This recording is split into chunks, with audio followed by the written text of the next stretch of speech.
نے اپنی بیوی کا دودھ پی لیا ہے تو طلاق ہو جائے گی؟ نہیں جناب، طلاق نہیں ہوگی، بلکہ بڑا کام کی بات ہوگی نا۔ بیوی کی بیوی، بکری کی بکری گھر میں مل گئی۔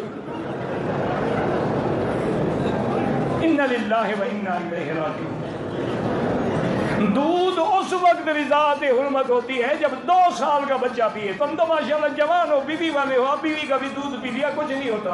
ماشاءاللہ روزانہ پیا کرو، زیادہ ہو تو کچھ رکھ لیا کرو، دوستوں کو بھی چائے بنا کے پلایا کرو، شرم کرو، کوئی حیا کرو۔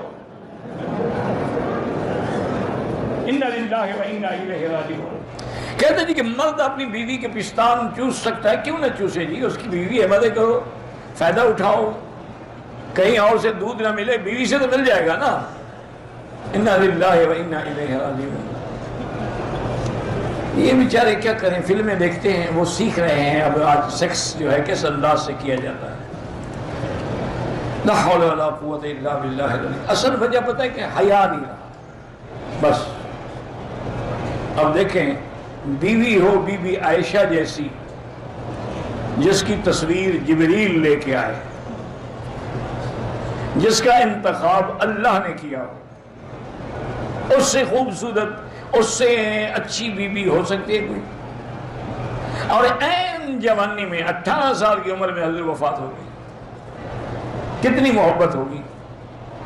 لیکن بیوی فرماتی ہے کہ واللہ مجھے اللہ کی قسم ہے، میں نے حضور کے بدن شرمگاہ کو نہیں دیکھا، نہ حضور نے میری شرمگاہ پہ کبھی نظر ڈالی۔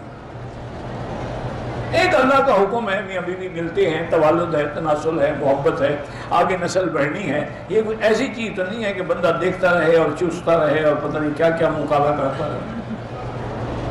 یہ کوئی مسئلہ ہے؟ اس لیے اپنے معاملات جو ہیں ان کو صحیح رکھو، اور یہ سب فانی لذتیں ہیں، کوئی حقیقی لذت نہیں ہے، یہ فانی چیزیں۔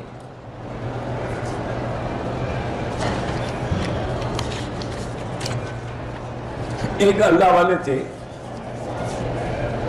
بہت بڑے اولیاء اللہ میں گزرے ہیں، تو ان کے لنگر میں ایک نیا آدمی آیا، وہ مرید ہوا، اور کچھ دن لنگر میں رہنے کے لیے کہ بھی میری تربیت ہو جائے۔ تو لنگر کے کام کرنے والی کئی نکرانیاں ہوتی تھیں، کوئی روٹی پکا رہی ہے، کوئی سالن پکا رہی ہے، کوئی روٹی پہنچا رہی ہے مہمانوں کی۔ وہ ایک لڑکی پہ عاشق ہو گیا، اب وہ اسی کو دیکھ رہا ہے۔ وہ جہاں سے بھی گزرے وہ بیٹھے جناب آنکھیں سینکنے کے لیے۔ لڑکی سمجھ گئی، عورت کو احساس ہو جاتا ہے، اس کو کوئی بری نظر سے دیکھے نا